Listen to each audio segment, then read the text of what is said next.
పల్నాడు జిల్లా చిలకలూరిపేటలో హోరాహోరీగా జరుగుతున్న ఒంగోలు జాతి ఎడ్ల బండ్ల లాగుడు పోటీలను గృహ నిర్మాణ సమాచార శాఖ మంత్రి కొలుసు పార్థసారథి సందర్శించారు. ఈ సందర్భంగా ఆయన మాట్లాడుతూ 2014 నుండి 19 మధ్య రాష్ట్రంలో పరిపాలన బాగుందన్నారు. ఆ తర్వాత వచ్చిన వైఎస్ఆర్సీపీ ప్రభుత్వం రాష్ట్ర ప్రజల సమస్యల పట్ల అవగాహన లేక వ్యవస్థలను సర్వనాశనం చేసిందన్నారు. 2027 మార్చి నాటికి పోలవరం ప్రాజెక్టును పూర్తి చేసి జాతికి అంకితం చేస్తామని మంత్రి స్పష్టం చేశారు. కూటమి ప్రభుత్వంలో రాష్ట్రం అన్ని రకాలుగా అభివృద్ధి చెందుతుందన్నారు. ప్రతిపక్ష నేతల అభివృద్ధిని అడ్డుకుని విషం చిమ్మే పనిలో ఉన్నారని మండిపడ్డారు. పెట్టుబడులు పెట్టేందుకు వచ్చిన వారిని జగన్ బెదిరిస్తున్నారని ఫైర్ అయ్యారు. అమరావతి రాజధానిపై మాట మార్చిన ఏకైక వ్యక్తి జగన్ అని 2014లో మనస్ఫూర్తిగా స్వాగతించిన జగన్ అధికారంలోకి రాగానే మాట మార్చారని విమర్శించారు.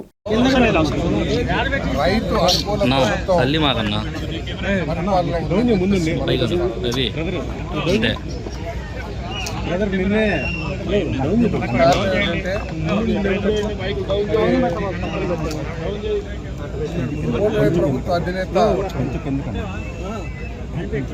రాష్ట్ర ముఖ్యమంత్రి శ్రీ చంద్రబాబు నాయుడు గారు రైతులకి సమస్య లేకుండా ఉండే కార్యక్రమాలని ఈరోజు చేస్తారని చెప్పేసి మనం చేస్తాం.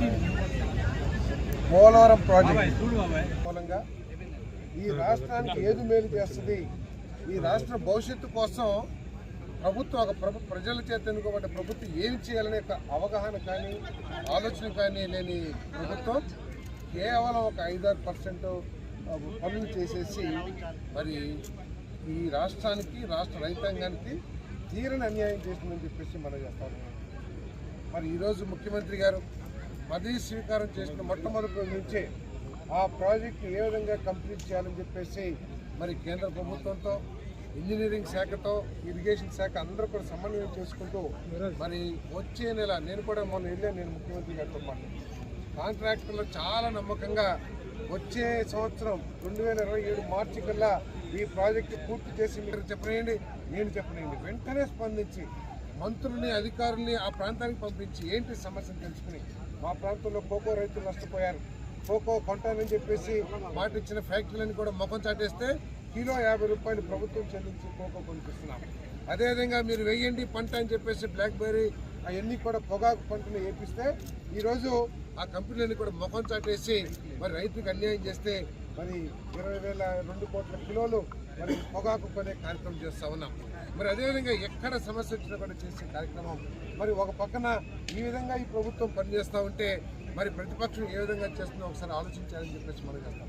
ఎంతసేపు ఈ రాష్ట్రం మీద విషయం చెల్లితో ఈ రాష్ట్రంలో ఎటువంటి అభివృద్ధి కార్యక్రమాలు జరగకూడదు, ఈ రాష్ట్రం అభివృద్ధి చెందకూడదు, ఈ రాష్ట్రంలోకి పెట్టుబడులు రాకూడదు అనే లక్ష్యంతో వైఎస్ఆర్ కాంగ్రెస్ పార్టీ పనిచేస్తుంది. దానికి ఒకే ఉదాహరణ టీపీపీ మన ప్రతిపక్షం ప్రభుత్వం చేసే మంచి కార్యక్రమాలు అమరావతి ఎన్నిసార్లు మాట మార్చారు, మడం తిప్పమని చెప్పి జగన్మోహన్ రెడ్డి గారు సమాధానం చెప్పాలి. 2014లో అసెంబ్లీలో వీరందరూ కూడా ఉన్నారు, వీరందరూ సాక్షిగా మీరు ఎందుకు చంద్రబాబు నాయుడు గారు నిర్ణయించిన అమరావతిని మనస్ఫూర్తిగా స్వాగతిస్తామని చెప్పారు. మళ్ళీ మాట మీరు 2019 ఎన్నికల్లో మీరు అనుమానపడుతున్నారు ఈ రాష్ట్ర ప్రజలు అమరావతిని మార్చేస్తామని. చంద్రబాబు నాయుడు గారు కట్టుకున్నారో లేదో కానీ నేను ఇల్లు కట్టేసుకున్నాను తాడేపల్లి అని చెప్పేసి చెప్పారో లేదా ఒకసారి సమాధానం చెప్పమని చెప్పేసి మనం చేస్తాను. 2024లో ఓడిపోయిన తర్వాత మేము ప్రజల మనోభావాలను గుర్తించలేకపోయాము, ఇదే రాజధాని ఇక్కడి నుంచే జగన్మోహన్ రెడ్డి 2029లో గెలిస్తే మేము పరిపాలన చేస్తామని చెప్పాడా లేదా. మళ్ళీ ఈరోజు అమరావతి కృష్ణానదిలో ఉంది, ప్రపంచం అంతా సముద్రాల్లో కూడా ఇల్లులు కడతా ఉంది, పెద్ద పెద్ద నగరాలు దుబాయ్